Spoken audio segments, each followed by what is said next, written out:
Bienvenido a todos de nuevo.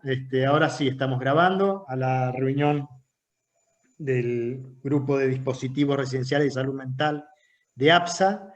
Esto es una reunión abierta, en principio porque convocamos a una referente en lo que hace a capacitación de operadores socioterapéuticos, que es la licenciada María Laura Agustingorri.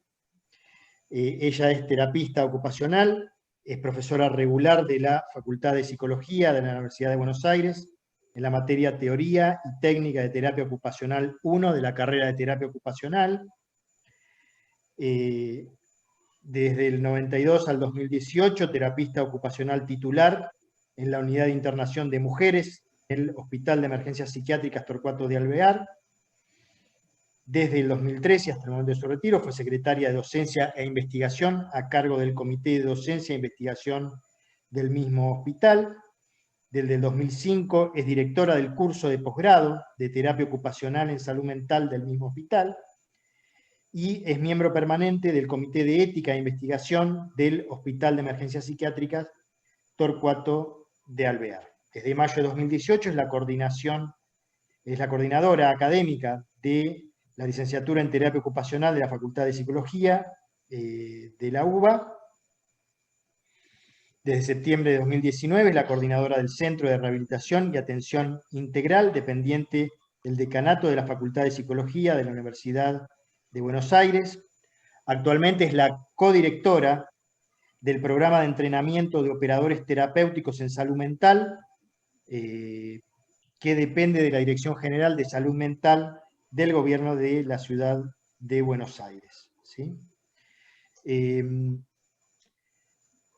¿Por qué, digamos, organizamos esta reunión y la convocamos a María Laura para que nos cuente un poco en relación a su trabajo, sus perspectivas respecto de lo que es capacitación y organización de operadores socioterapéuticos? Básicamente porque en los dispositivos residenciales de salud mental, que como todos saben son dispositivos sociosanitarios y dispositivos clínicos que están orientados como dispositivos intermedios en cierta medida y en otras estrategias no solamente que brindan posibilidades para la externación de pacientes crónicos que estuvieron hospitalizados durante mucho tiempo, sino que tienen otras funciones, tienen otros objetivos. De hecho, voy a admitir más gente que está ingresando. En el caso de la Ciudad Autónoma de Buenos Aires, los dispositivos se denominan actualmente residencias asistidas de rehabilitación psicosocial. ¿Sí? Esto porque según los distritos y según las regiones, las provincias, por ahí van a tener diferentes denominaciones. ¿Sí? Los operadores socioterapéuticos, en este caso, forman parte del plantel institucional y son la matriz, les diría, operativa y ejecutiva de este tipo de instituciones, de dispositivos, que son los que van a estar en forma permanente en contacto con los usuarios que pertenecen o que están integrados al dispositivo, en una situación de cuasi convivencia con los usuarios. Y por un lado reciben las indicaciones que provienen de las estrategias que organiza el equipo interdisciplinario del dispositivo residencial. Este equipo interdisciplinario está constituido por psiquiatra, psicólogo, psicóloga, trabajadora social, terapista ocupacional, licenciado en enfermería, licenciada en enfermería, enfermera. Ese es el equipo interdisciplinario. Bueno, en otros dispositivos se incluyen otras disciplinas, que puede ser musicoterapia, en algún caso hemos visto psicomotricista. Va de acuerdo al tipo de residencia asistida en cuanto al nivel de apoyo que tiene, que puede ser de bajo nivel de apoyo, como una vivienda asistida con un bajo, una baja impronta de equipo institucional, donde funcionan con auxiliares, suboperadores, y la supervisión profesional se hace en forma periódica, semanalmente, incluso en algunos casos hasta mensualmente, hasta los dispositivos que tienen un alto nivel de apoyo, como puede ser el caso de una residencia asistida materno-infantil, como la que yo coordino, la residencia Goyena, donde las operadoras son un plantel que, en duplas de a dos, con un equipo profesional que incluye psiquiatra infanto-juvenil, trabajadora social, psicólogo infantil, terapista ocupacional, enfermera, ¿sí? O sea, y que concurren al dispositivo de manera cotidiana, diaria, para trabajar con los grupos familiares que están incluidos, ¿sí? Entonces, en este contexto, tenemos que tener en claro que hay un equipo interdisciplinario, por supuesto, esto está coordinado, y un equipo de operadores que son quienes llevan adelante las estrategias que son pensadas por el equipo interdisciplinario, y que va a variar mucho de las funciones en relación a la población que tiene cada residencia. No es lo mismo una residencia asistida para adolescentes, diferente de una materno-infantil, diferente de una casa de medio camino dirigida a personas con trastornos mentales severos, cronificados, digamos, dispositivos orientados específicamente a la externación. O sea, va a variar según el perfil que tiene cada una de estas casas, de estas residencias.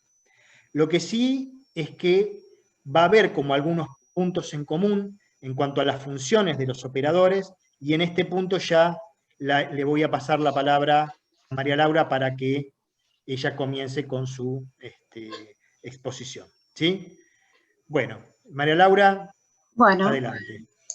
En principio, ¿qué tal? Buenas tardes a todos, a todas. Esperen que voy a abrir porque por supuesto falla cuando uno va a proyectar, ¿no? Las cosas suceden. Bueno, en principio lo que sí me gustaría aclarar, digo, como para poder organizar las reuniones, que ustedes me pueden interrumpir cuando lo necesiten. Somos de muchas especialidades, entonces puede ser que algunas palabras no estemos de acuerdo, no las entendamos o pensemos cosas distintas, entonces me parece que está bueno que, dado que esto es una reunión, podamos conversar, ¿no? Así que, en principio eso.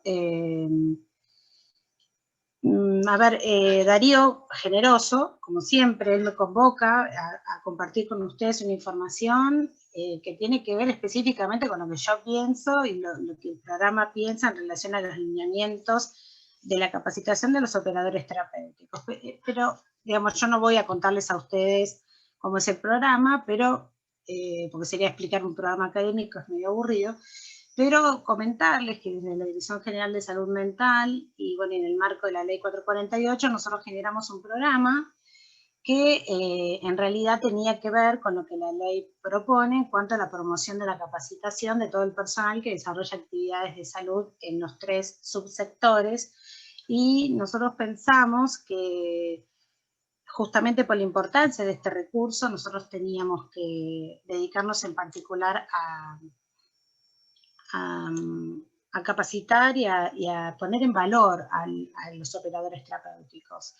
En este caso, los operadores terapéuticos ya trabajaban dentro de los dispositivos del gobierno de la ciudad, dentro de la red del gobierno de la ciudad.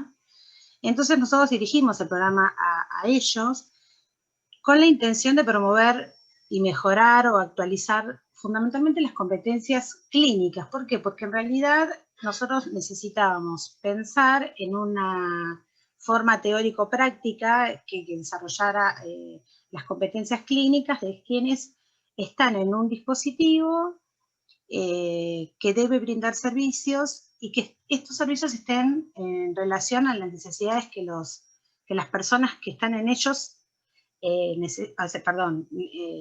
repito, necesitan. Entonces, nos pareció que justamente por la importancia y porque ellos ocupan el lugar también de choque, ¿no? Ellos son los que están todo el tiempo con... Esperen que se tilda, entonces lo voy a sacar y lo voy a volver a abrir.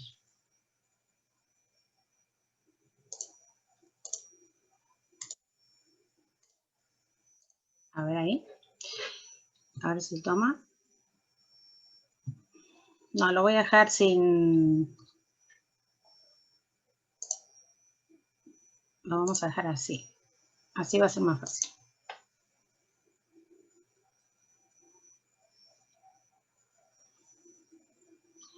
Ahí esperen que lo proyecto de esta forma y no va a haber problemas para la proyección, ¿sí? Va a quedar más chiquito, pero lo que pasa es que no van a estar las animaciones, pero bueno, no pasa nada. A ver si ahí lo toma. Bueno, los objetivos específicos de este programa tuvieron que ver con brindar conocimiento y entrenamiento teórico-práctico, pero en forma sistematizada, actualizada y específica con respecto a la actividad que ellos desarrollan, promover, como les decía antes, la mejora de competencias clínicas de los operadores terapéuticos y de esa forma entender que contribuíamos al trabajo interdisciplinario en las personas que trabajan en el campo de la salud mental. También nos parecía importante que ellos pudieran pensarse a sí mismos como personas, como sujetos de derecho que tenían obligaciones y que estas obligaciones que ellos tienen que ver con la articulación de determinados conocimientos y determinadas competencias que no se pueden hacer de cualquier manera y ellos merecen, como cualquier otro recurso humano dentro del gobierno de la ciudad, de cualquier dispositivo de estas características, mucho cuidado. Así que los destinatarios del programa fueron los operadores terapéuticos que ya trabajaban en cualquier modalidad de contratación, porque no sé si ustedes saben que hay muchas cuestiones que pasan con las cuestiones de los que son contratados o los que pertenecen a la planta, entonces algunas contrataciones no tienen algunos derechos, no hace falta que yo hable de la precariedad laboral, pero sí me parece importante entender que la dirección decidió que, bueno, la capacitación era para todos. Esta capacitación tiene 246 horas de reloj, es presencial y es quincenal. Ahora estamos haciendo una capacitación virtual, pero el perfil de los egresados para nosotros son operadores terapéuticos capacitados y entrenados de acuerdo con sus funciones en el área de los dispositivos intermedios de la salud mental. Y esta capacitación está orientada, por supuesto, a las residencias asistidas de rehabilitación psicosocial para personas con trastornos mentales severos. Tiene 3 pilares: la capacitación, que es la formación teórico-práctica, las prácticas tuteladas en residencias y que el equipo docente pertenezca al gobierno de la ciudad. Los módulos los menciono solo para que los van a entender de qué estoy hablando. El módulo 1 se refería a todo lo que tiene que ver a la salud mental y su marco normativo. El módulo 2, abordajes interdisciplinarios en salud mental. El 3, el rol de los operadores, las prácticas de campo y el trabajo final, que es de reflexión sobre la propia práctica. A partir de esto surge una denominación nueva, que son operadores terapéuticos en salud mental. El operador terapéutico en salud mental tiene funciones específicas, tiene una formación específica, tiene competencias específicas y desarrolla sus tareas en lugares particulares. Creo que la idea de esta titulación, entre comillas, pero en realidad de esta forma de nombrarlos, con este nombre, tiene que ver con que necesitan una formación particular, ¿sí? Ellos forman parte de los equipos interdisciplinarios, colaboran en la prevención y detección temprana de situaciones de crisis. Menciono solo algunas partes de las funciones, digo, para que se entienda la importancia, ¿no? Monitorean el cumplimiento de todos los horarios de las actividades en una residencia, llevan a cabo actividades relacionadas con el desempeño cotidiano, participan en la organización de actividades, todo bajo indicación del equipo, ¿no?, profesional, implementa bajo indicación y supervisión profesional estrategias para el sostenimiento y avance de los tratamientos, apoyan y monitorean la vida cotidiana desde aspectos emocionales hasta la alimentación, la higiene, la salud, la educación, la recreación, de acuerdo con el cronograma de actividades que ha definido el equipo interdisciplinario. Mantienen una comunicación con los otros operadores, pues ellos están en permanente, o sea, es un requerimiento la comunicación entre los operadores, con el equipo interdisciplinario y con el cuerpo directivo. Hay algunas particulares funciones que tienen que ver con las casas de Goyena y Avellaneda. Ustedes saben que nosotros tenemos 5 casas, pero Goyena y Avellaneda tienen particulares funciones porque tienen todo el tema del sostén de la escolaridad. También, bueno, el acompañamiento de las mamás con sus hijos, digo, bueno, tiene que ver con los usuarios y usuarias que tienen otras características, y ellos trabajan mucho, son el nexo de comunicación entre las escuelas y la coordinación pedagógica de la residencia. Me quiero detener en algunos aspectos de las características de las residencias asistidas. En principio quiero decir cosas que ustedes ya saben, pero bueno, vamos a decir que las casas, las residencias son la expresión, diríamos, más noble, que tiene que ver con el paradigma de los derechos y con lo que se generó después de la reforma psiquiátrica. Cuando hablamos de que las residencias son respuestas a necesidades de alojamiento, soporte social y sanitario, me gustaría comentar, yo estuve leyendo algunas reflexiones hice a partir de 2 colegas españoles, que son Pedro Moreno Miralles y Miguel Ángel Talavera Valverde. Son terapeutas ocupacionales y diplomados en psicología. Ellos, leyendo, pensaba que, bueno, que no solamente se les da un lugar para vivir, es un dispositivo que supervisa y apoya el mayor logro posible para una vida independiente de estas personas con trastornos mentales severos. Se favorece el acceso a actividades en la comunidad a partir de un ambiente regulado me estoy refiriendo, se utiliza mucho la palabra normalizado, a mí no me gusta, el ambiente regulado tiene que ver con, ustedes ya saben, con todo un ambiente de laboratorio donde se generan un montón de situaciones que, bueno, no son claramente la vida real, pero bueno, en ese sentido regulado, y se los acompaña fundamentalmente en lo que es el pasaje del hospital a la comunidad. Con respecto a los objetivos particulares que tienen las casas, fíjense la importancia, ¿no? Cubrir las necesidades de apoyo constante e definido, porque estas poblaciones requieren de apoyos durante toda su vida. Las casas están para prevenir el deterioro, aumentar la autonomía personal, particularmente en personas que tienen entornos familiares, sociales que obstaculizan. Bueno, habilitar aquellas destrezas que faciliten la autonomía, recuperar lazos sociales, favorecer la vuelta al ambiente familiar, mantener las mejores condiciones de calidad de vida y dignidad, evitar la marginalidad y la institucionalización, favorecer la integración social y favorecer la búsqueda de redes y recursos. Ustedes saben que los operadores y los equipos están todo el tiempo articulando recursos de la comunidad, ¿no? Del barrio, de la comunidad. Es un trabajo tan minucioso, pero tan importante, que eso, bueno, genera seguramente algunas instancias que disminuyen la discriminación y el estigma. No sé si alguien quiere decir algo, preguntar algo o comentar algo ahora, no hay problema, ¿no? Esperen que se traba. Vuelvo a proyectar. Ten paciencia en estas cosas. Perdón, María Laura, sí. Yo lo que es fundamental en este punto, y por eso nosotros lo pensamos como dispositivos clínicos, ¿sí? En relación a todos estos ítems que vos estás mencionando, respecto de la función de los operadores y respecto de las funciones específicas de las residencias, que es fundamental que todas las disciplinas que intervienen digamos, como parte del equipo interdisciplinario, y que son los que diseñan las estrategias y demás, tengan siempre presente las cuestiones de la clínica psicopatológica, que es desde ese lugar donde uno puede como pensar todas estas estos objetivos, ¿sí? Ujú. Porque muchas veces se plantea desde ciertos discursos en el cual la cuestión de,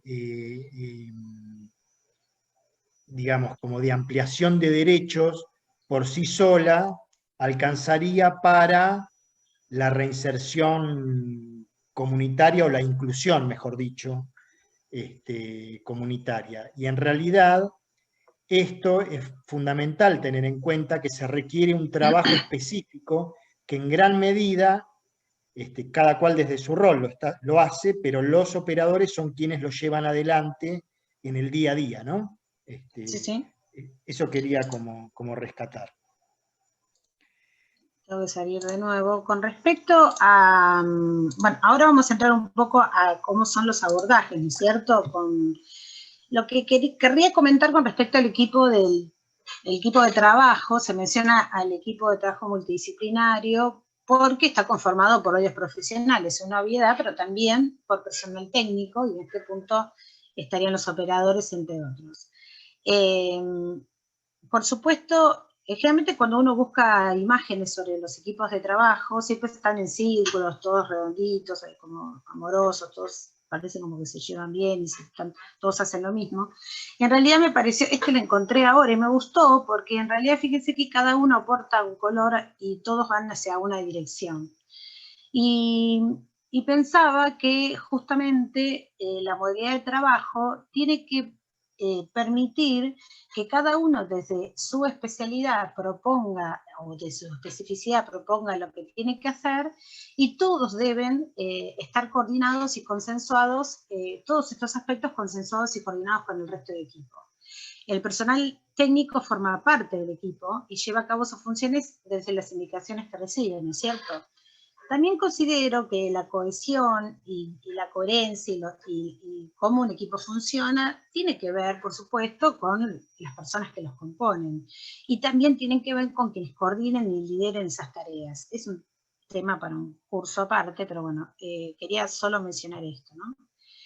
Me voy a meter con el tema de trastornos mentales severos y funcionamiento, pero fundamentalmente, yo no soy psiquiatra, obviamente, pero voy a hacer comentarios en relación a cómo ordenamos la información, cómo ordenamos todos los aspectos para que se entiendan los lineamientos de formación de los operadores.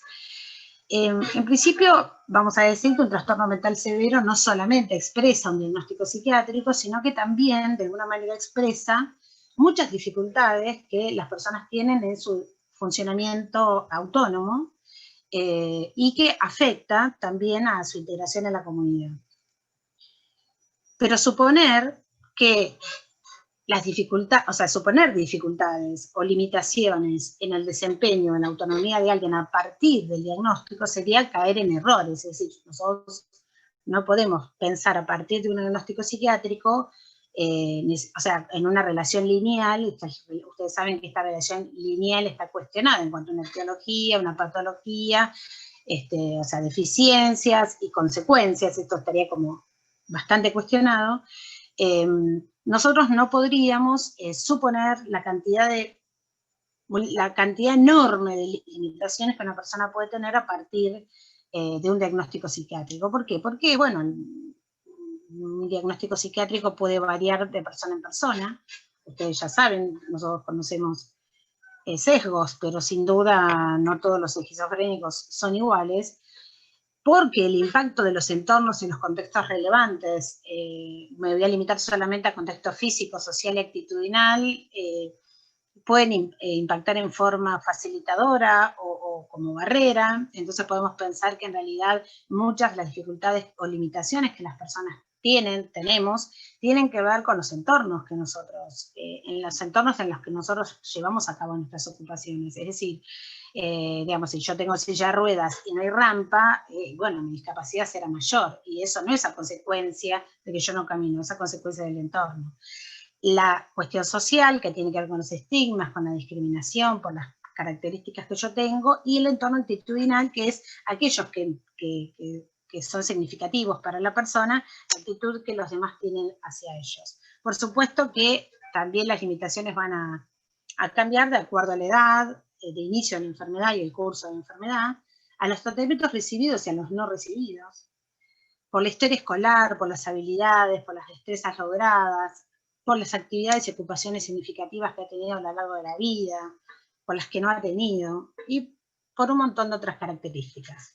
Lo que sí, bueno, yo con una colega hicimos un estudio y, bueno, sí, mostramos en forma descriptiva que no hay una correspondencia entre lo que son los diagnósticos psiquiátricos y los diagnósticos ocupacionales. Es decir, yo no puedo establecer uno a uno que para tal diagnóstico psiquiátrico tales limitaciones en las ocupaciones, porque no es así, o porque puedo observar iguales limitaciones en diferentes diagnósticos o diferentes limitaciones en iguales diagnósticos. Entonces, digamos, lo que sí podemos decir es que los diagnósticos psiquiátricos son necesarios, no son suficientes para identificar el estado de salud y los estados relacionados de la salud de todos los otros componentes, ¿no? O sea, esa relación ya lineal ha sido y está siendo cuestionada, y tampoco un diagnóstico me dice cómo debo planificar las intervenciones. Cuando hablamos del incremento de la autonomía, la promoción de derechos, la inclusión en la red familiar, social y servicios de salud, estas cuestiones tan enormes, yo traje esta foto porque me parecía que nosotros solamente podemos aprender y desarrollar destrezas y hábitos y ocupaciones si participamos activamente, si estamos involucrados, si nos ensuciamos. No hay otra forma. Por eso hablo de la participación activa, ¿no? Con respecto a esto, sí me gustaría decir que lo más común que nosotros nos encontramos en las residencias asistidas o en lugares donde estos dispositivos tan importantes, donde se atienden personas con trastornos mentales severos, son limitaciones moderadas a graves en el desempeño de actividades de la vida diaria básicas que tienen que ver con todo la higiene, la alimentación, el vestido, todo lo que yo hago en forma para mi autocuidado, pero que también estas limitaciones arrastran a otro tipo de actividades que son más complejas, como las actividades productivas, trabajo y estudio, y también las de ocio y participación social, ¿sí? Por ejemplo, las básicas, nuestros usuarios tienen muchas dificultades para organizar el tema del aseo, para mantener la higiene personal, para vestirse adecuadamente, para organizar la limpieza de esa ropa, para guardarla, para ejercer su sexualidad libremente. En las actividades instrumentales tienen bastantes limitaciones en relación a movilizarse dentro de la comunidad, no pueden llevar a cabo actividades instrumentales como el manejo del hogar, todo lo que tiene que ver con la preparación de la comida, el manejo del dinero y las gestiones financieras y el mantenimiento de la salud. Fíjense que son aquellas actividades que nos hacen independientes. Bueno, ellos tienen serias limitaciones en el ejercicio de estas actividades y, bueno, en la mayoría de los casos tenemos estudios interrumpidos por la enfermedad o en los primeros empleos por las limitaciones mencionadas, o tienen déficits motivacionales importantes y regulación emocional severa o grave. Cuando tratamos de explicar un poco las causas de estas dificultades, de estas limitaciones, sí podríamos decir que todas las limitaciones que una persona tiene no son solamente a causa de la enfermedad. Por eso es necesario evaluar a la persona en todos sus componentes, ¿sí? En ese sentido, muchas veces las personas tienen serias dificultades e inclusive se producen trastornos mentales que son productos de desbalances ocupacionales o problemas en los patrones de ejecución, en la organización de las rutinas, en la ejecución de los roles, en los hábitos poco saludables, y eso trae otras consecuencias, otros trastornos físicos o mentales o emocionales, ¿no es cierto?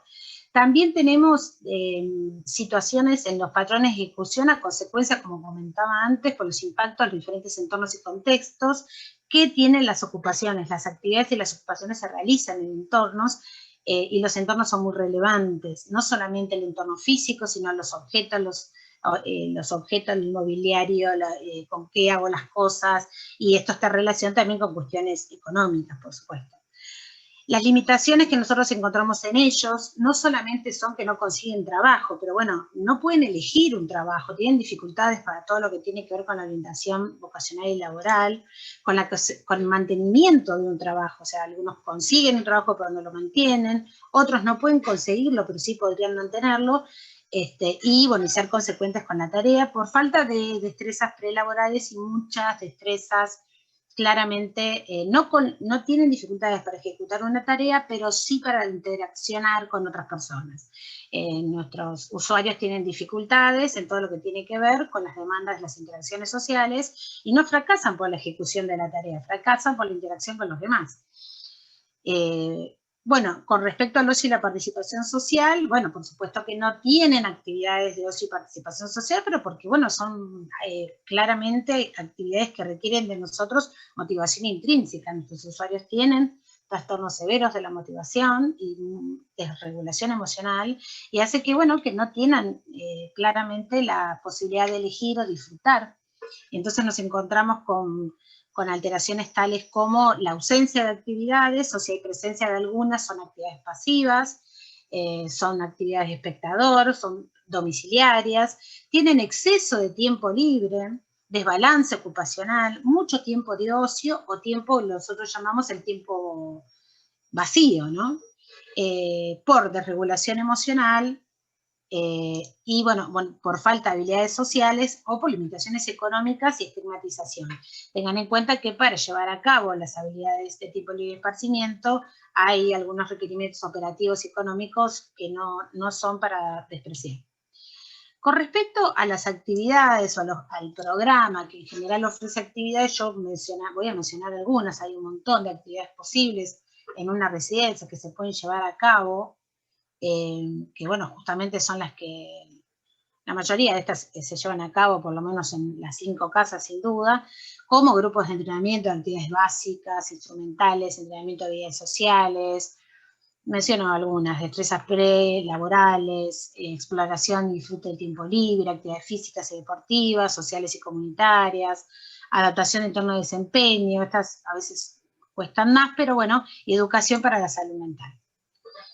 Algo que sí me parece importante comentar, y acá voy a hablar de algo específico, que tiene que ver con los abordajes y los criterios de intervención con nuestros usuarios. En realidad nosotros, para limitar los daños de la enfermedad, para limitar los daños que se producen en las disfunciones ocupacionales o por las historias ocupacionales que nuestros pacientes tienen, nuestros usuarios tienen, justamente nosotros tenemos que evaluar, tenemos que perfilar los enfoques y poder determinar desde qué enfoque lo vamos a trabajar.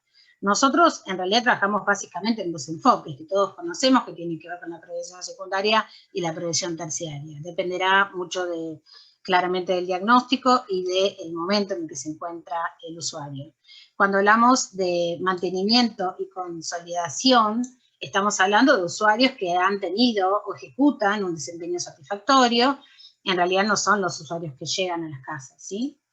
Cuando hablamos de restablecimiento y recuperación, estamos hablando de usuarios que podemos apuntar a que sus capacidades y sus destrezas sean recuperadas y requieren, a veces llegan algunos usuarios que tienen estas características. No es el típico usuario de la casa, pero hay usuarios con estas características donde se apuntan a restablecer las capacidades y en la recuperación de esas destrezas y de esas capacidades, en los desempeños empiezan como a aparecer. Más allá que la casa le provee todo ese soporte que esa persona necesita para ejercitarlos, entrenarse y salir hacia la autonomía, ¿no es cierto? Lo que hay que entender es que cuando uno trabaja dentro de un enfoque de restauración, utilizamos lo que se conoce como una metodología de graduación, que quiere decir que en realidad el objetivo es producir el cambio terapéutico para que la persona pueda adquirir, recuperar destrezas, capacidades que están deterioradas o que se perdieron a consecuencia de la enfermedad, como problemas de patrones de ejecución o por el impacto que los entornos tienen sobre las personas. Porque en realidad nuestros usuarios no solamente vienen con una historia de enfermedad psiquiátrica, sino que vienen con toda una historia de un desempeño particular y una familia y entorno particular. Así que nosotros tenemos que discriminar qué es a consecuencia de la enfermedad, qué es a consecuencia de su historia propiamente dicha, porque las intervenciones claramente cambian si son solo consecuencia de la enfermedad o son a consecuencia de la historia ocupacional. Esto hay que poder diferenciarlo. ¿Cuál es la actividad? Bueno, incluimos, voy a dar un ejemplo. Si nosotros incluimos un usuario en un programa de habilidades sociales y trabajamos de este enfoque, en realidad nosotros organizamos el programa de habilidades sociales en pasos que van entrenando o desarrollando, estamos hablando de un marco cognitivo, habilidades desde las más simples a las más complejas para favorecer la inserción sociolaboral y comunitaria. ¿Qué es importante de esto? Bueno, lo que hay que entender es que nosotros, cuando generamos una intervención de este tipo, estamos generando una instancia donde el desafío debe ser justo, para que no sea ni tan sencillo que no aporte nada, ni tan difícil como para que frustre, ¿no? En ese sentido, piensen ustedes que muchos de estos programas son llevados a cabo por operadores terapéuticos. Ellos tienen que saber qué es lo que se está tratando de conseguir, hacia dónde se está yendo con ese usuario en particular. O sea, a este usuario yo voy a desafiarlo, lo voy a provocar a generar algo diferente, o lo único que voy a hacer es mantener lo que tiene. Digamos, esto es muy importante, y esto tiene que ver con un criterio clínico y profundo que los profesionales debemos compartir, ¿no es cierto? Bueno, desde el estadio en el que se encuentra, eso, bueno, justamente la evaluación te plantea en qué estadio se encuentra el usuario, y paso a paso vamos desde lo más simple a lo más complejo, a lo individual, grupal, luego paso a lo grupal, digamos, si trabajo en un marco de habilidades sociales. Por supuesto, cuando hablo de metodología de graduación, estoy hablando en evaluar, determinar el lugar en el que se encuentra y ver cómo vamos a favorecer gradualmente las capacidades y las destrezas. Cuando hablamos de un enfoque de modificación, adaptación y compensación, que correspondería a lo que sería el nivel de prevención terciaria, lo que nosotros estamos tratando de entender es que el objetivo es hacer también el cambio terapéutico, o sea, provocar un cambio terapéutico, pero para que la persona pueda compensar sus capacidades o destrezas alteradas como consecuencia de la enfermedad, como por los problemas, los patrones de ejecución, como por los entornos, y modificar los contextos para que apoyen el desempeño en las actividades de la vida diaria, instrumentales o lo que queramos conseguir. ¿Por qué?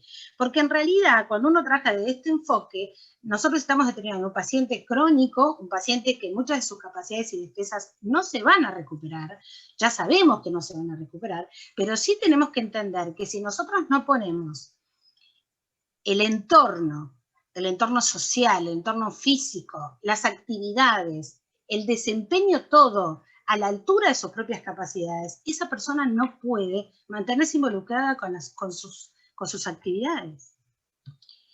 ¿Cuál es la actividad? Vamos a dar un ejemplo. Si yo incluyo en un programa de habilidades sociales a una persona que la estoy trabajando desde este enfoque, yo lo que tengo que hacer es organizar pasos que van desde habilidades sociales simples a complejas como parte de licenciatura sociolaboral, pero lo que yo tengo que hacer es que esas habilidades que estoy tratando de generar estén a la altura de la capacidad de él, porque si no, no va a ser posible. Yo debo acercar eso. O sea, en realidad, el operador lo que hace es decodificar con la indicación que tiene en qué lugar se encuentra el usuario para poder hacerlo posible la relación entre el usuario y la habilidad, o el usuario y la actividad. Eso es un ajuste que no es sencillo de realizar, porque implica cómo le hablo, implica lo que le digo que sí, lo que le digo que no, implica si lo apoyo, implica si le digo que lo haga solo, implica si me quedo sentado al lado hasta que lo haga, implica que yo se lo haga.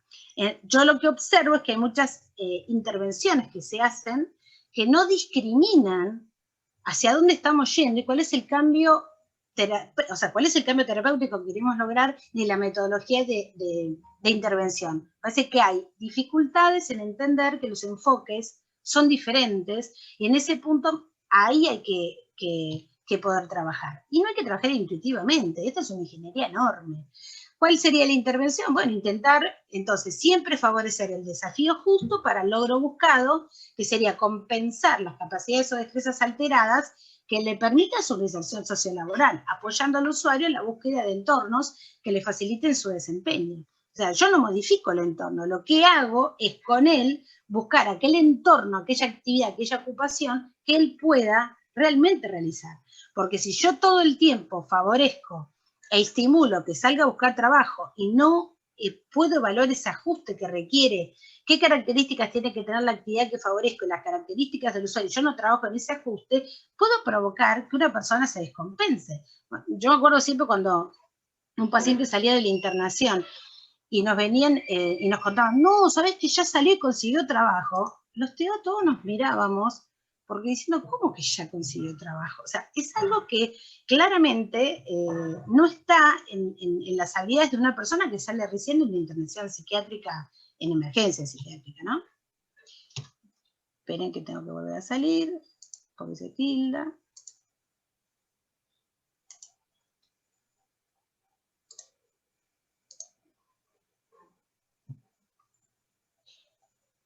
Sigo. A esto. Bueno, hay enfoques, ustedes conocen estos que se llaman top-down o bottom-up, porque en realidad son enfoques de arriba hacia abajo o de abajo hacia arriba. En realidad estos enfoques, digamos, dentro de los equipos interdisciplinarios y dentro de las residencias que tienen una intervención tan compleja, hay varios enfoques a la vez, muchos son complementarios, otros son en paralelo, otros bueno, digamos, se integran, otros se modifican entre ellos, pero no todos los enfoques, no todas las intervenciones son iguales. Cuando hablamos de, en realidad, ahora yo voy a citar el modelo social de la discapacidad, pero porque en realidad el modelo social de la discapacidad lo que plantea, terapia ocupacional trabaja mucho en relación a todo lo que es las temáticas de discapacidad, pero porque el modelo social de la discapacidad lo que hace es, de alguna manera, cuestionar esta relación lineal que existe entre una etiología y sus consecuencias. Digamos, esa relación lineal está totalmente cuestionada. Entonces, lo que se hace es tratar de comprender que lo que le pasa a un usuario no solamente es una cuestión de sus condiciones de salud, sino que también tiene que ver con factores personales, tanto como factores ambientales, y todos esos elementos producen como resultado una discapacidad, ¿sí? Lo que sí me parece importante, yo tomo algunos elementos, me parece interesante este concepto, me parece interesante pensar que la salud de las personas no tiene que ver solamente con la ausencia de la enfermedad, sino que también tiene que ver con la posibilidad de participar en actividades y ocupaciones y cómo son los entornos y los contextos y cómo estos impactan en estas personas. Por todo esto, bueno, es imprescindible evaluar todos los componentes del que hacen el bienestar de una persona y a su salud, ¿sí? Cuando hablamos de salud, bueno, me parece que ya queda claro el concepto que estoy diciendo. Bueno, las indicaciones del equipo profesional. Pues, a ver, quizás coincidan. Las intervenciones que el equipo profesional indica y que el personal técnico debe comprender para sostener y llevar a cabo se dirigen a diferentes niveles. Yo trabajo esto con los operadores porque me parece muy importante que ellos identifiquen hacia dónde van las intervenciones, porque hay un montón de profesionales, hay aspectos que son interdisciplinarios y otros que son específicos. Entonces, bueno, ¿hacia dónde van las intervenciones? Bueno, hay intervenciones que van al nivel de estructuras y funciones, o sea, el sistema nervioso, van a las funciones mentales, que sería lo que se denomina el nivel de la patología en rehabilitación.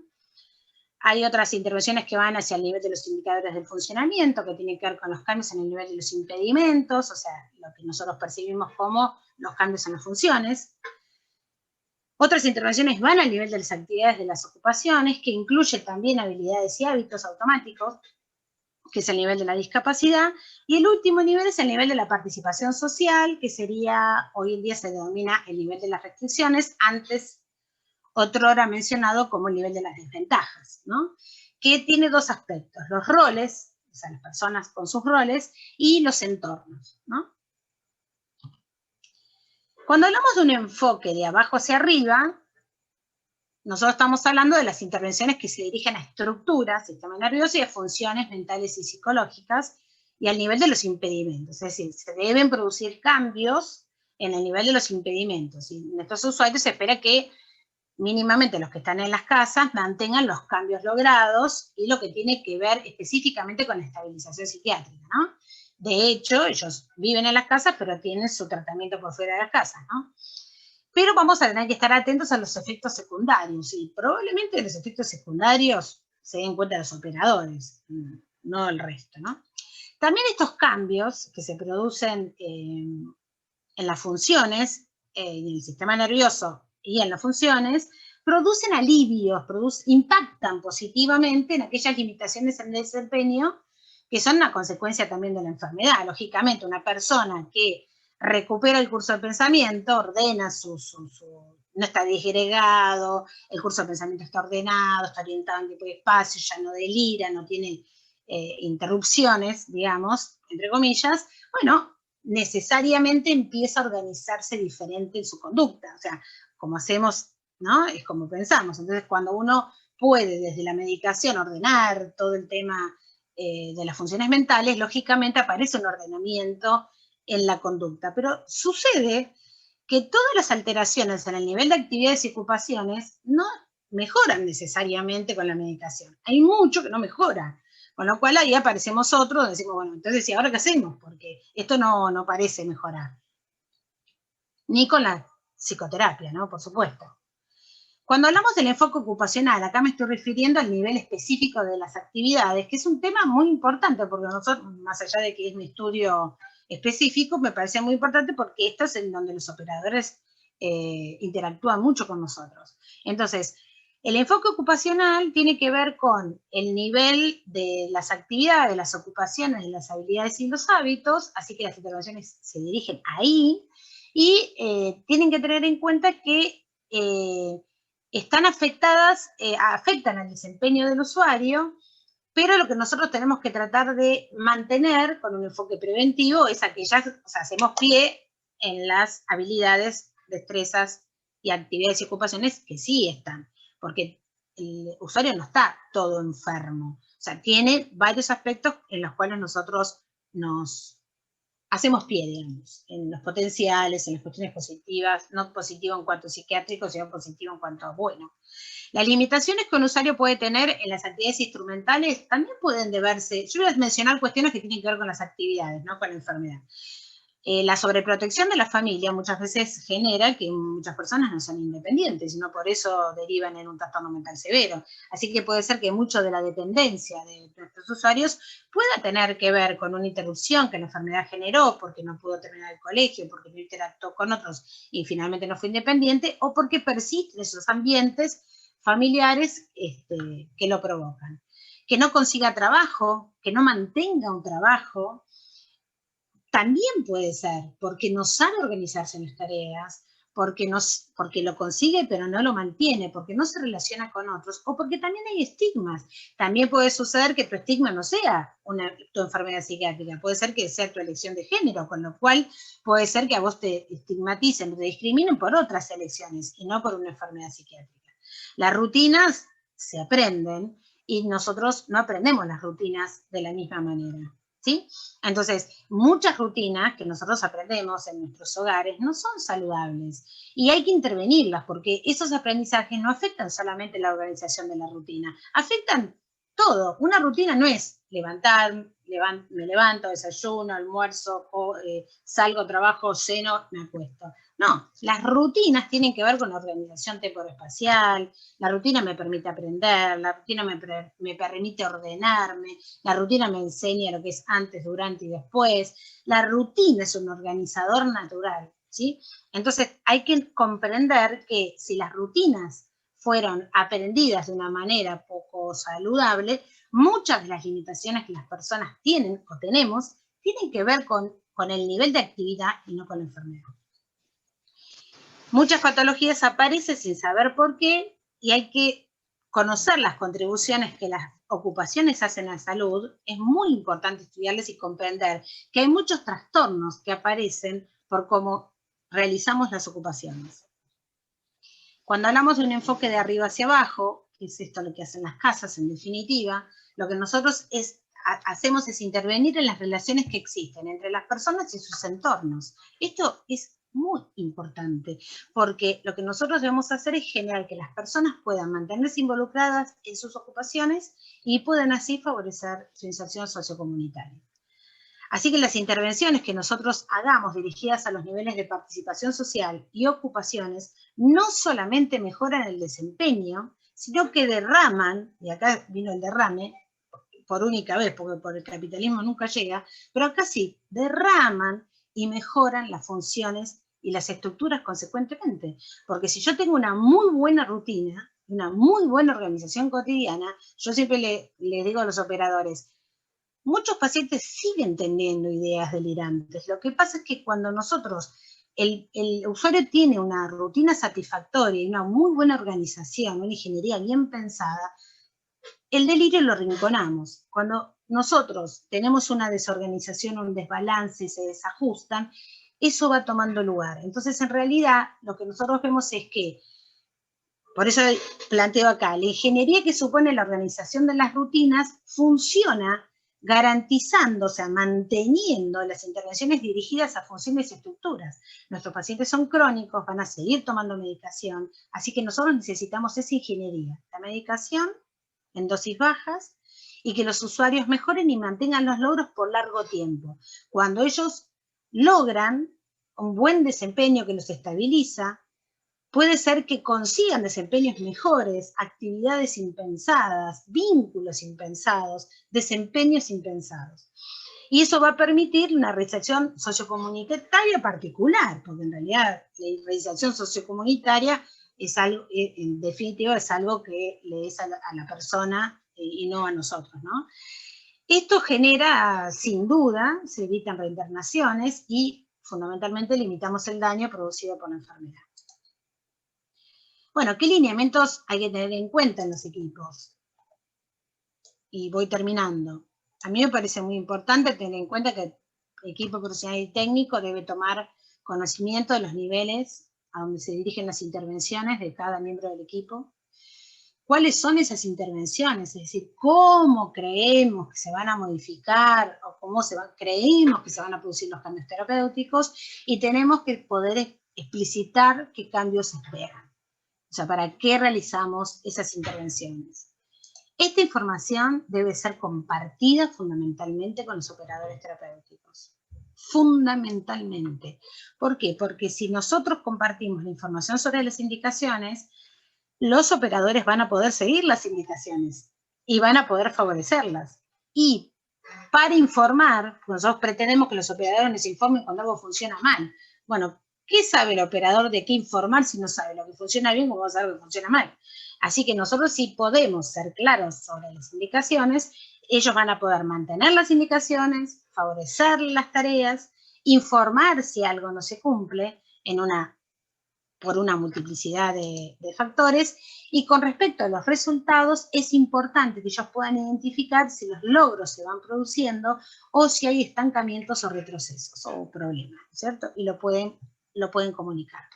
A modo de conclusión, digo que para que todas y todos puedan cumplir con las funciones que les pertenecen de la mejor forma posible, porque de eso depende que las y los usuarios que transitoriamente viven en las residencias asistidas puedan conseguir de la mejor forma posible lo que desean, esperan y necesitan. Es una decisión. Bueno, muchas gracias a todos y a todas por recibirme, gracias a Darío por la convocatoria. Bueno, ahí hay un mail mío como para que si alguno se quiere comunicar lo puede hacer. Y bueno, y ahora con gusto me reúno con ustedes. Esperen que dejamos de compartir. Esperen que bajé ahí está. Perfecto. Muchísimas gracias, María Laura. No, por favor. Fui muy rápido, hablo mucho. Excelente la exposición. Pero muy me gustaría clara, que muy precisa. Compartir. Así que bueno, vamos a abrir un espacio de intercambio. Bueno, tratemos de... ¿cómo no? Lo que podemos hacer es que vayan levantando la mano o Sí, que sí. manden las preguntas al chat, Como quieran. como prefieran. Somos pocos, somos 30. 30. Así que nos podemos organizar. Darío, teníamos que organizarnos. ¿me escuchás? Mirta. Sí. Hola. ¿Qué tal, Mirta? Hola, Mirta. ¿Cómo estás? Hola, mucho gusto, María Laura. Hola, mucho gusto, Mirta. Yo coordino la vivienda asistida de San Juan, el departamento de San Juan. Qué bien. Que es una joyita. Qué bueno. Pero no, lo quiero mencionar porque, bueno, hay muchas cuestiones de las que fuiste planteando que efectivamente van sucediendo. San Juan, la vivienda de San Juan no ha tenido nunca operadores. Y en algún momento, la verdad es que me recordaba, ¿no?, mientras te escuchaba, que hubiese sido muy interesante que hubieran operadores en momentos en donde un usuario estaba haciendo el proceso de adaptación, de ingreso. Claro. Que de hecho hubo una situación de una joven adolescente que pasó un tiempito al departamento, pero que no, digamos, no tenía las condiciones totalmente dadas respecto de una de las cuestiones para la vivienda de San Juan, que se requiere la autonomía y la independencia como una fortaleza importante. Tanto de la toma de la medicación, de ir a retirar tu medicación, el manejo y la administración de su propio dinero, de poder cocinarse, lavarse la ropa, ir a hacer compras con total independencia y autonomía. Pero por eso decía o pensaba, ¿no?, mientras te escuchaba, el lugar de un operador, qué importante que es, ¿no? Sí, a mí se me ocurren dos cosas con lo que vos decís. Primero, que si vos buscás programas en los que se basan también nuestros programas, en España hay bastante que hablan del momento del ingreso como un momento particular. De hecho, el ingreso, el periodo de adaptación tiene toda una temática en particular. Totalmente. Y hay que implementarlo. El ingreso es en sí mismo todo un proceso de adaptación que lleva bastante tiempo y no se hace de cualquier forma, es también gradual, muy particular, y bueno, y eso me parece que con operador o sin operador, me parece que lo que hay que pensar muy bien es en estas etapas, en estos procesos. Con respecto a la independencia, nosotros muchas veces los que tenemos mayores habilidades o hemos tenido la posibilidad de tener destrezas y desarrollarnos y estudiar y no padecemos estos trastornos terribles, a veces subestimamos lo que implica llevar a cabo algunas tareas que son muy complejas. No es tan sencillo a nivel cognitivo y a nivel solamente cognitivo organizar una tarea. O sea, no es sencillo. Entonces, bueno, poder desarmar una tarea en partes y en sus pasos y entender los requerimientos funcionales o cognitivos, emocionales, motores, sensoriales, que requiere la ejecución de cualquier actividad, es enorme, es enorme. Entonces, que nosotros, yo siempre digo a mis estudiantes en terapia ocupacional, les digo, pónganse hoy una venda, átense el brazo y cuéntenme lo que les pasa durante todo el día con el brazo atado. Cuéntenme, y si no van a valorar lo que es tener la mano dominante bien, digamos. No digo que se tapen los ojos, ni te cuento, hay dinámicas grupales, ¿no?, que te tapan los ojos. O sea, cuando uno tiene un accidente, tiene un yeso, te quemás y todo te toca la quemadura, en realidad ahí te das cuenta que aquellas cosas que para nosotros son automáticas, la importancia que tienen, y la dificultosa que son. O sea, cuando vos ves la alteración, te das cuenta de lo difícil que es. Pero parece que salir un poco de uno y mirarse y decir, bueno, a ver, ¿cuántas cosas yo hago que son muy complejas y cuántas no podemos? Porque en realidad, montones de cosas, nosotros no somos independientes ni competentes en todas las actividades ni en todas las ocupaciones.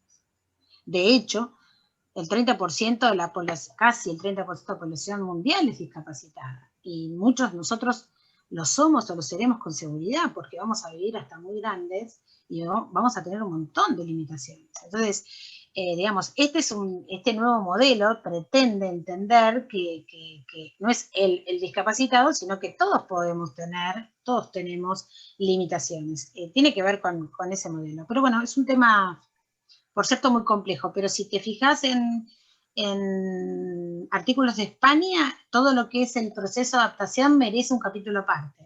Hay cosas muy interesantes. Yo he leído algo y sí. Es totalmente... Perdón, sí, es muy interesante. Bueno, y en perdón, María Laura, tenemos ahí la pregunta de otro. A ver. Gracias, Mirta, por tu intervención. Claudio Pacenti pidió la palabra. Bueno. ¿Qué tal? Me llamo Claudio, soy de Santa Rosa, La Pampa, Sotex. ¿Qué tal? Un gusto participar en este tipo de reuniones que nos hacen tan bien y enriquecen nuestro ser de acompañantes, ¿sí? Porque nosotros somos acompañantes terapéuticos, pero ¿quién nos acompañan a nosotros? Somos nosotros mismos que nos tenemos que acompañar. Y una de las cosas que a mí me ayudó a descubrir esta espiritualidad de la ley de salud mental 26.657 es ser payamédico. Soy payamédico también, donde el fundador de esta ONG es José Pelucchi, que es psiquiatra y artista plástico. Sí, entonces, eso me ayudó mucho a entender y ofrecer diversas estrategias teatrales, humorísticas, frente a pacientes de alto riesgo, porque soy especialista en pacientes de alto riesgo, ¿sí? Pacientes que están conectados, donde es importante el paciente y todo su contexto, familia, donde hay pensamientos abortistas, de desesperanza, y bueno, desde ahí desdramatizamos nosotros todo tipo de situación, sin ocultarla, por supuesto, pero sí hacemos que esa vida sea un arco iris después de haber pasado una tormenta, ¿sí? A mí me parece que lo que Claudio dice es muy importante, porque en realidad hay algunas intervenciones que generan en forma mucho más desestructurada lo que muchos de nuestros usuarios necesitan, que es conectarse con el placer, con la alegría, fundamentalmente con eso. Y muchas de las intervenciones de arriba hacia abajo, como yo les comentaba, tienen que ver con estas actividades que generan un cambio muy importante en todas las cuestiones motivacionales en ellos. Y realmente son súper atractivas. No son inocuas, por eso se requiere gente así, capacitada, como parece que Claudio es, porque vos sabés que se manejan de una forma muy cuidada, pero tienen muy buenos resultados, y me parece que todos los programas deben incluir actividades que conecten a los usuarios con mover la estantería de la motivación. Eso es una intervención de arriba hacia abajo, es una recreación con fines terapéuticos. Son actividades muy interesantes. Y los acompañantes no debieran estar solos, Claudio. Sí, tenemos un grupo que practicamos la risoterapia, ¿sí? El valor de la risa, y eso ayuda muchísimo. También la laborterapia, la jardinoterapia, pero la risoterapia es como que nos da miedo, ¿sí? De empezar a reírnos de nosotros mismos para poder hacer reír a los demás. Qué mejor remedio y más barato que la risa. Así que bueno, eso me ayuda a mí como... Perfecto, pero no deberían estar solos los acompañantes.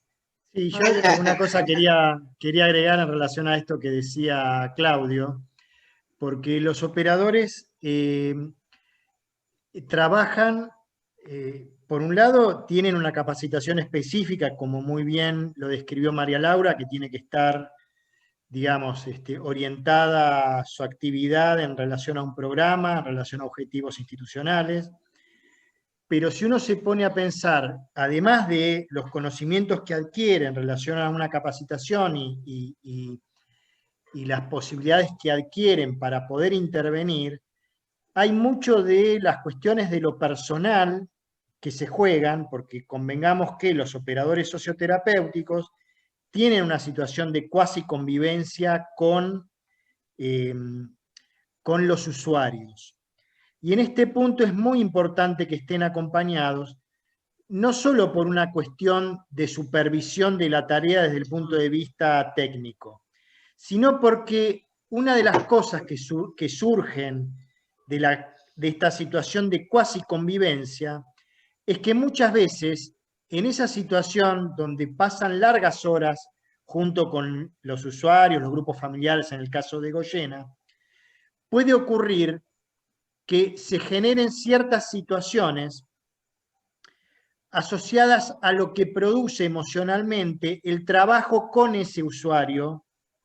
Y yo pensaba que la sobreprotección, por ejemplo, no solamente puede provenir del grupo familiar como antecedente en su infancia, sino también puede provenir como una instancia en la cual se producen, digamos, ciertas respuestas emocionales por parte del operador, donde tienden a veces a la sobreprotección, otras veces tienden a la negación de ese límite o de esa limitación que tiene, y muchas otras veces como defensa de la angustia que puede llegar a tener ese operador o ese acompañante, muchas veces sobreimprimirle al usuario cuestiones que le son propias del operador, ¿sí? Por ejemplo, el humor en aquellos usuarios que pueden tomarlo y en aquellos operadores que tienen la capacidad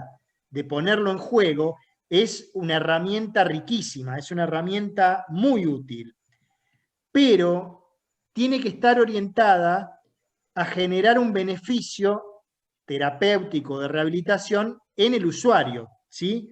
Si es usado el humor como una defensa del operador frente a la angustia, donde muchas veces se hacen chistes fuera de lugar, o donde puede ser que no entienda el usuario ese chiste que se hace o esa intervención, o es asumido en forma persecutoria por parte del usuario, en realidad es una intervención que no está orientada al usuario, está orientada a calmarle la angustia a ese operador. ¿Me explico? O sea, Sí, entonces la absolutamente. intervención y la supervisión de un tercero, ya te dejo, Claudio,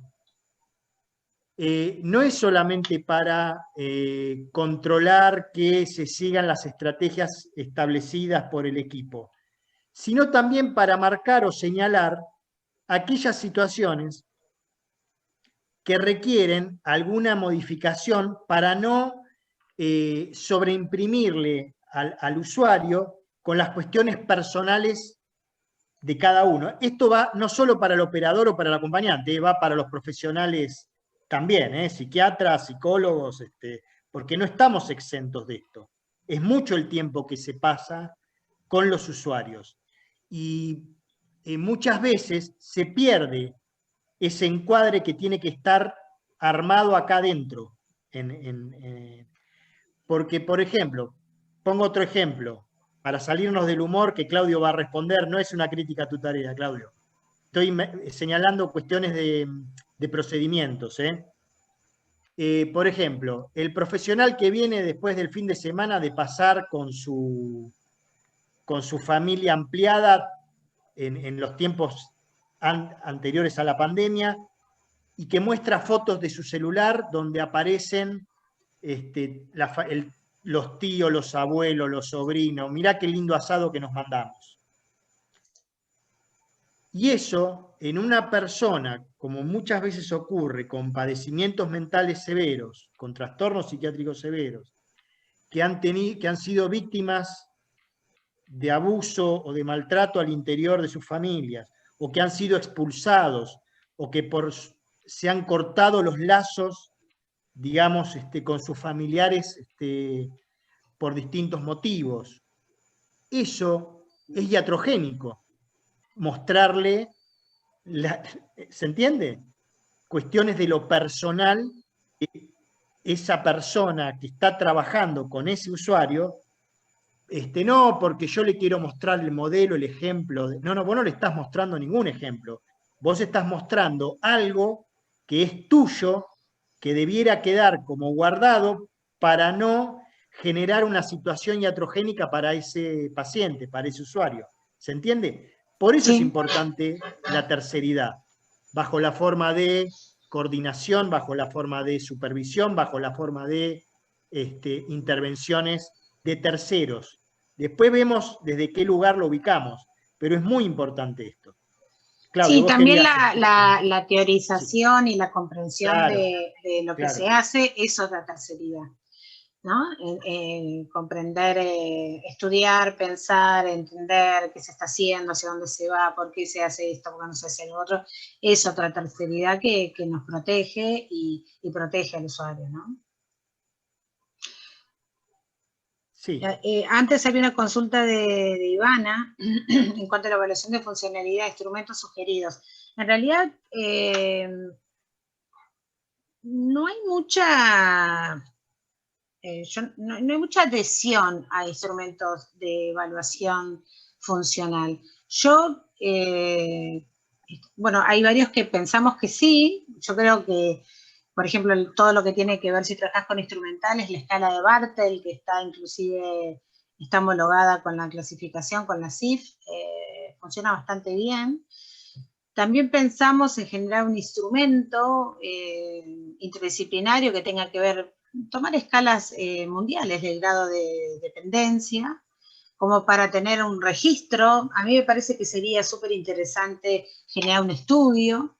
Así que es tan grande el trabajo que se está haciendo y a mí me preocupa todo lo que se está perdiendo en cuanto al registro de logros, ¿no? Entonces a mí me parece que habría que generar instrumentos para registro de cuando un usuario entra, durante y después, y cuando se va. Eso hay que tenerlo, hay que hacerlo, hay que publicar, hay que pensar, hay que ver qué modificar. No se está produciendo evidencia y me parece que eso es un problema importante. Estos programas desde cero tendrían que estar acompañados con metodología de investigación. No es tan complicado, pero sí me parece que, por lo menos en lo que hoy vine a compartir, tiene que ver con la escala de Bartel o con la escala de grados de autonomía. Así que eso es fácil de hacer, no tiene por qué estar instrumentado por nadie en particular, es de todos. De hecho, yo pensaba inclusive que hasta los operadores lo manejan. Me parecería algo súper, nos empoderaría un montón, me parece que sería súper interesante, pero bueno, es algo que tiro acá así sin hablar con quienes debiera, pero yo ya lo he hablado, ¿no? Me parece que me encanta que esté Darío y que a mí me encantaría, me parece que es un proyecto que habría que hacerlo, con gente muy involucrada y comprometida se puede hacer, pero hay que generarlo, hay que registrar, hay que marcar, hay que medir, hay que publicar. Realmente hay que demostrar la eficiencia o no de estos programas, sin duda. Después dice el uso del tiempo por parte de los equipos para la organización de estrategias concretas vinculadas a la planificación centrada en la persona suele ser un poco visibilizado como herramienta organizadora de la tarea. Le quería preguntar a María Laura respecto a las capacidades para maternar y paternar en personas con trastornos mentales si pueden estar desacopladas. Te puedo hablar de lo primero, de lo segundo no es mi área. Con respecto a lo primero, sí me parece que todo lo que tiene que ver concentrado en la persona, terapia ocupacional trabaja centrado en la ocupación, en la persona y en la evidencia. Y lo que tiene que ver concentrado en la persona es una escuela más sajona, nosotros no lo instrumentamos religiosamente, pero entendemos que centrarnos en la ocupación como actividad más rol, o sea, lo que haces con la persona que sos, es un enfoque súper interesante. Me parece que sin duda son los nuevos enfoques, digamos, desde el hospital de día organizado desde las actividades, y bueno, y en la actualidad todas estas residencias, me parece que no alcanza con que haya un terapeuta ocupacional, me parece que tiene que ver con una transdisciplina que nos atraviesa a todos. Entonces, yo no espero de los terapeutas ocupacionales que hagan magia, lo que sí creo es que exige de los equipos una modalidad de trabajo intenso, importante. Sí, Cecilia, ¿querías decir algo? Abrí el micrófono. Sí. Desmuteate. Perdón, poco María Laura, yo quería... Ahí está. Perdón, sí. Ahí está. Sí. Quería... Sí, ahí sí voy a responder yo sobre Dale. la capacidad de maternar. Sí. Perfecto. Que es lo que nos dedicamos nosotros. Sí, yo no hablo de lo que no es mi dominio. Uh-huh. La pregunta de Carolina dice respecto a las capacidades de maternar y paternar. Bueno, como decía María Laura, un diagnóstico no condiciona, no determina la posibilidad de maternar o de paternar en una persona. La psicosis no, per se, no es una condición excluyente para poder maternar y paternar.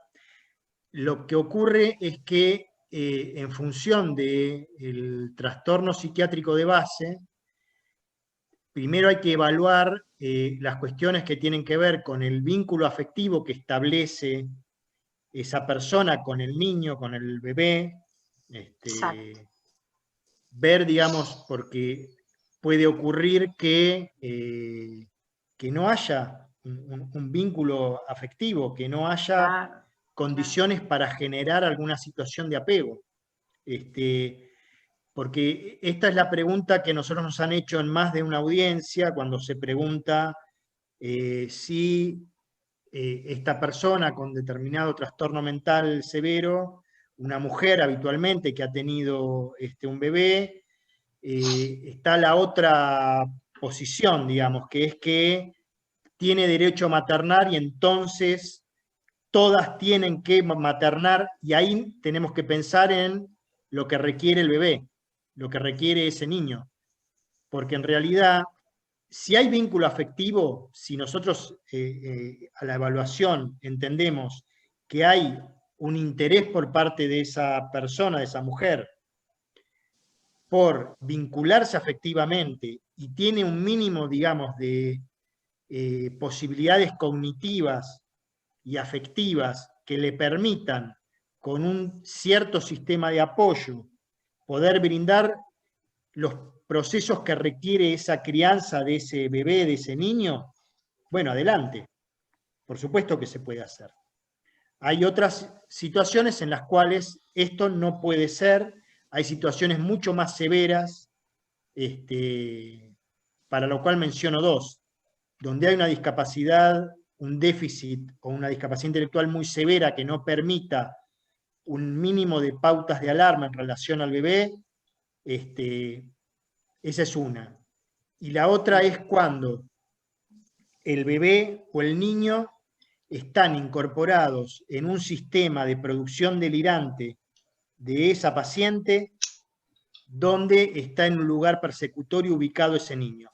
Esas son situaciones que contraindican en forma, les diría, casi permanente la posibilidad de que esa persona pueda estar ni siquiera acompañada en la crianza de ese niño o de ese bebé.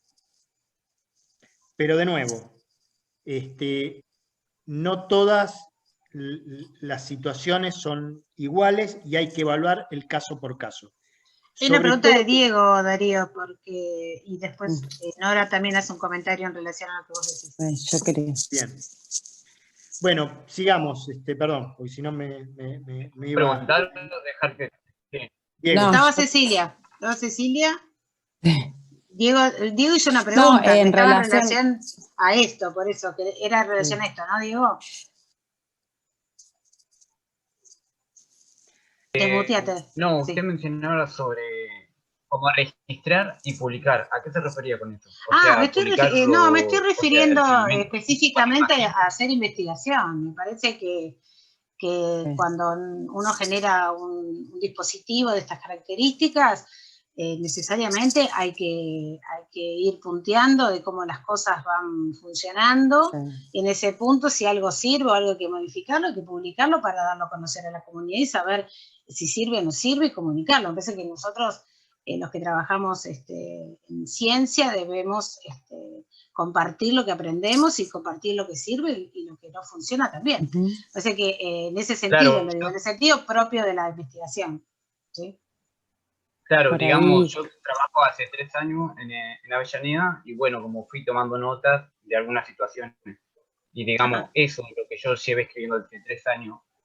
¿Eso a dónde lo publico? O sea, lo publico de propio mío, pongamos... vos tenés un registro, él tiene un registro de situaciones, en realidad tenés que conectarte con alguien que sepa interpretar esos datos y ver qué decir de eso, porque cuando eso se llama registro denso, cuando uno anota y no sabe para qué lo va a utilizar. Eso es interesante, vos podés comunicarte con tu equipo profesional y con tus directivos para ver qué desinformación es comunicable y puede ser muy interesante poder comunicar algo de eso, respetando la identidad de las personas, Claro, por y supuesto. digamos sobre la investigación.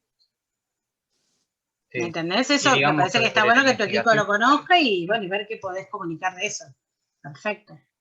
Y sobre los métodos de investigación, ¿cómo plantearlo? ¿A dónde? Eso también se lo debería... No, eso que es una decisión institucional, eso es una decisión institucional, no depende de nosotros. Si la institución quiere hacer un estudio con lo que está sucediendo, hay que pensarlo.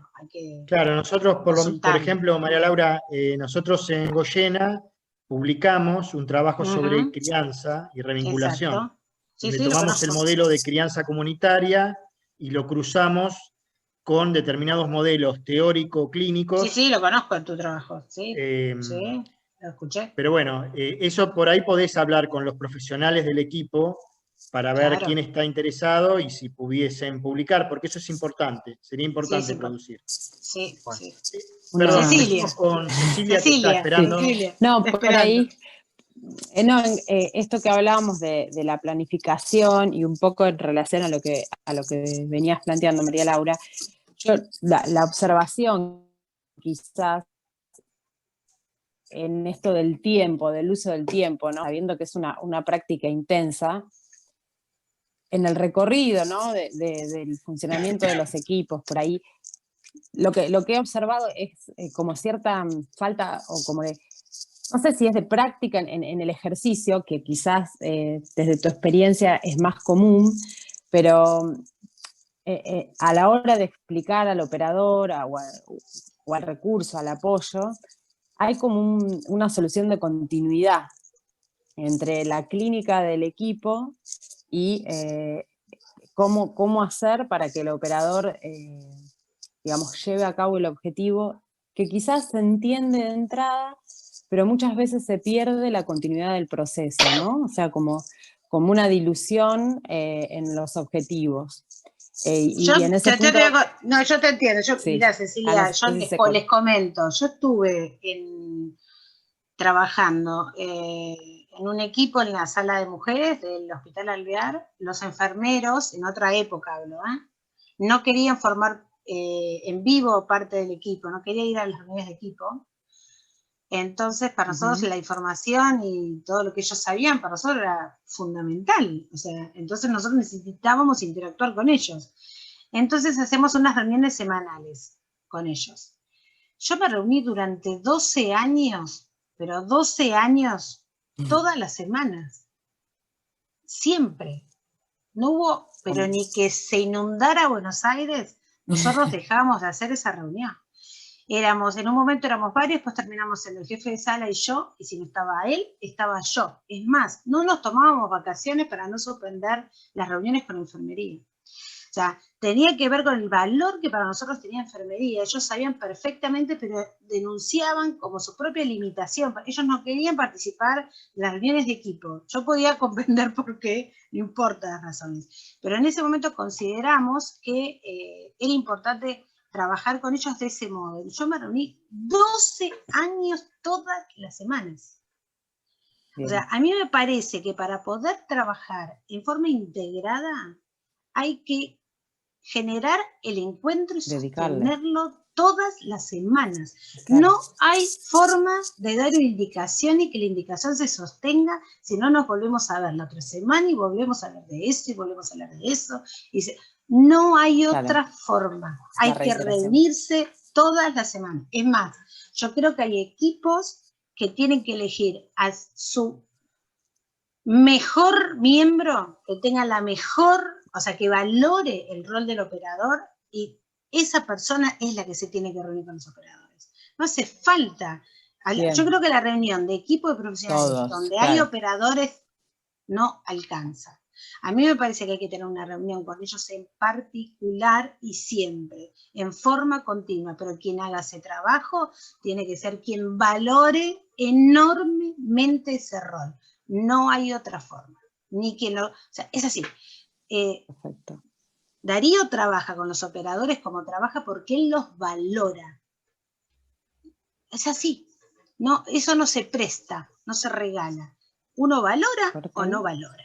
Salvo que alguien, bueno, finalmente lo termine valorando. Pero realmente considero Pero lo que que tiene pasa, que trabajar María ahí. Laura, a ver, pero esto además es resultado de los efectos que tiene la tarea del operador en relación a los objetivos que se plantean, Claro, pero además porque hay una dinámica grupal que se establece, claro. y donde se requiere mucha organización, mucha comunicación y mucho compromiso. Por el tipo de dispositivo que es, son todos necesarios. Por eso es un dispositivo que implica un proyecto comunitario, no solo en términos ideológicos o de salud mental comunitaria, sino en términos operativos. A nosotros nos falta una operadora. Y se complicó el día. Hay un conflicto de una profesional con un grupo de operadores, y esto repercute después en los usuarios, en las usuarias. O sea, y además hay una cosa que para mí es crucial. Y esto sí lo voy a mencionar, durante todo el tiempo de la pandemia que estamos atravesando, y en todos estos meses en los cuales se tuvieron que enfrentar muchas situaciones, los que sostuvieron junto a la par, les diría, y más, en relación a lo que había que hacerse respecto de todas las medidas de cuidado, de higiene, bancándose el estrés, bancándose lo mal pago, bancándose las distintas situaciones, los conflictos, porque esto, digamos, son los operadores. Y en la medida que uno trabaja con ellos y se pone, digamos, ahí es donde sale el trabajo. Y por lo que dice Cecilia, está planteado, por eso yo, Cecilia, de acuerdo con vos plenamente. Lo que sí considero que hay que construir ahí. Eso hay que construirlo, claramente. Hay que construirlo. Y es permanente, es cotidiano y permanente. Jorge, opinaste en el chat y querías decir algo, ¿no? Sí, no, yo quería comentar un poquitito que por ahí es importantísimo. Bueno, tantos temas se hablaron ahora que no sabría cuál bien en concreto puntualizar, pero básicamente, por un lado, es otro tema para desarrollar mucho el tema de qué tanto tiene que ver el trastorno mental en sí como generador de la discapacidad y de las posibilidades de recuperación de determinadas funciones y autonomía de la persona, ¿sí? Así que ese es un tema, ¿sí? Para mi modo de ver, tiene que ver más con la enfermedad que está atravesando la persona, tomada globalmente, no solamente desde el punto de vista con el recorte del psiquismo, o en todo caso de lo psiquiátrico, ¿sí? Hay toda una serie de variables, lo social, lo psicológico, lo relacional, etcétera, y que están a partir de la problemática de enfermedad, ¿sí? Así que en ese punto hay todo un tema que yo, por ahí capaz que creo que merecería... Sí, lo podemos seguir conversando, sí, obvio, por eso. Obvio. Y después, otro tema, el del rol del operador terapéutico. Nosotros en nuestros dispositivos lo llamamos asistentes terapéuticos o asistentes de resocialización, y que por ahí en los institutos o establecimientos de salud mental que tienen que ver con dispositivos de internación, ¿sí? Lo maneja en general personal de enfermería, ¿sí? Y enfermería entrenada en psiquiatría, o sea, enfermería psiquiátrica. Hay una subespecialización. Bueno, nuestras operadoras o nuestras asistentes terapéuticas, ¿sí? Hacemos todo este trabajo que vos decías, por ahí a veces más intensivamente, otras veces nos gustaría tener la regularidad que vos pudiste sostener a lo largo de tantos años en términos de la reunión con las asistentes, y que de pronto, bueno, lo hemos ido haciendo todo este tiempo de antes de la pandemia.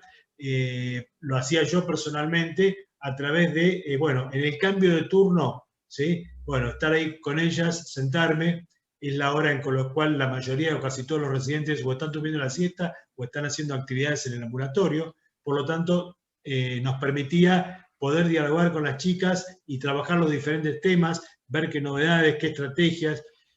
Y obviamente sí lo que sostenemos desde hace mucho tiempo, desde que hicimos la Casona Sarmiento, es el trabajo de la reunión de equipo interdisciplinario con todos los profesionales que trabajan en la casona. Pero bueno, me parece que el rol del asistente, como todos ustedes decían, es fundamental, ¿sí? Es el que está prácticamente con ellos todos los días y 8 horas al día, ¿sí? Entonces, obviamente que es fundamental y para lo cual tenemos que dedicarle el tiempo de entrenamiento, capacitación y eso. Ese es todo un capítulo de todos los que mencionaste, que están muy ricos y bueno, yo ya te había escuchado en otra oportunidad también, así que me parecía muy interesante volver a escucharlo. Y después el otro es el tema de las escalas, ¿sí? Sí, comentaste que también, ustedes utilizaban varias, bien. Claro, nosotros utilizamos la Lawton y Brody y la de Katz, ¿sí? De que evalúan diferentes tipos de actividades de la vida diaria. La escala ONOS, ¿sí? Que también es otra escala que es muy útil porque te permite dar un pantallazo así también global del paciente, no solamente lo mental, sino también lo laboral, el nivel de dependencia que tiene, etc. Tiene muchos ítems. Se las recomiendo muchísimo a los que no lo conocen porque es muy, se escribe HONOS. Y después... Perdón, Jorge, podrías pasarlo al grupo después, ¿no? Si bueno, sí, lo paso después. Y después, la otra escala que, esto fue a partir de una exigencia que nos trajo PAMI, que en realidad eso, por nosotros abrir la boca, comentamos que usamos esta escala y después PAMI nos empezó a decir que lo utilizáramos obligatoriamente, que es la Life Skills Profile, que es una escala también que permite evaluar muy bien estas cuestiones del paciente que ingresa, ¿sí? Entonces la hacemos al momento del ingreso. Y después había otra que siempre me olvido el nombre, que ahí se lo pedí por mensaje a nuestra terapista ocupacional, que ella la trabaja mucho, y es la escala VAVDI de Mariel Pellegrini, que permite también evaluar todas estas capacidades y ella establece un plan de tratamiento desde terapia ocupacional con los residentes, y está muy claro porque además podés hacer el seguimiento después, el inicial, y plantearte un objetivo de acá a 6 meses, un año, y cosas se fueron logrando. Así que yo creo que sí, que lo de las escalas es fundamental, y en la medida que las asistentes uno las pudiera entrenar para que ellas mismas puedan ir completando algunas de estas escalas que son no muy complicadas, yo creo que facilitaría mucho toda la tarea de todos los días, ¿no? Además de trabajar después el caso por caso, porque la singularidad de cada sujeto que está allí. No, eso por supuesto. Pero no hay un versus, el tema es medir nuestra propia, o sea, autoevaluarnos y medirnos, ¿no? Nosotros así mismos. Que esos 3 temas grandes eran los que por ahí, perfecto, quería vale, hacer un pequeño comentario. Bueno, vale. Muy interesante. Gracias, muy Jorge, gracias. Bueno, ya estaríamos llegando al final del encuentro. No sé si alguien más quiere hacer una pregunta, algún comentario.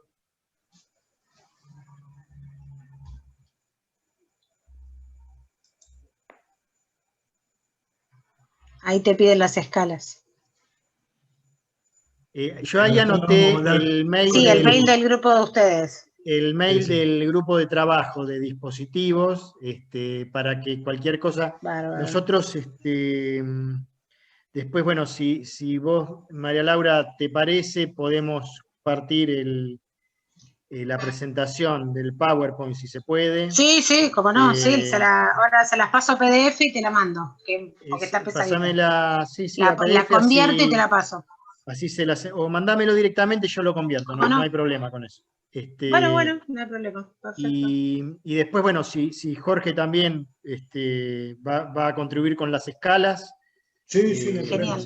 Cualquier cosa, lo que requieran, nos envían un mail y lo compartimos, ¿sí? Dale. Bueno, genial. Bueno, muchas gracias. Bueno, María Laura, muchísimas gracias. No, a ustedes por invitarme a la reunión y por haber abierto la reunión. Me parece que son oportunidades únicas, donde podemos compartir, encontrarnos y nos ayudan a pensar y, bueno, para eso estamos, ¿no? Así que siempre aprendemos. Bueno. Así que gracias. Vamos a volver a invitar, Darío es así, insistente, pero bueno, la gente claro, pero me parece que tiene que ver con justamente, me parece que si no hay, la persistencia es una gran cualidad. y la generosidad. Así que yo te vuelvo a agradecer, acá adelante tus compañeros. Un placer conocerlos. Bueno, buenísimo muchísimas gracias. Un lujo, Gracias. María Laura, que hayas Alegro venido. Muchas verte. gracias, María Bien, Laura. Muchas gracias, gracias Jorge, a todos. gracias a todos. Gracias a Gusto. todos. Chau, Nos Diego, vemos, hasta luego. entonces. Chau. Chau, Hasta chau. luego, Chao, buenas que estén noches. bien. Cuídense. Estén bien, por favor, cuídense. Chao.